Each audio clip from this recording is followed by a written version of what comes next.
the deep and awful truth of our existence is that we're humans, Danny. We're subject to failure. We misrepresent. We're liars. We're cheats. We're scandalous. All of us as humans. And we cannot separate that from our assessment of reality. And, that's the truth of it. I think though that what I've learned over decades of doing this is that, particularly right now, the highest form of leadership is discerning the truth and telling the truth. That sounds very basic, but I think right now in our human experience as Americans, that is probably one of the most difficult things we can do. We are surrounded by misinformation and disinformation, unintentional and intentional. It's coming from all sources of information that we consume, and it's extraordinarily difficult for the individual to discern between what is truth and what is fiction. And it's very difficult and it's doubly difficult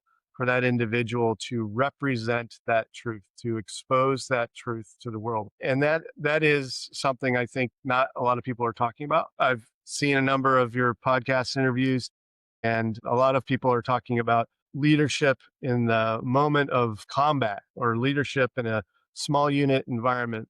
And that has to do with sort of the mechanics of leadership, how you lead, how you represent as a leader, which is absolutely essential to getting through a firefight. And I agree with all of that.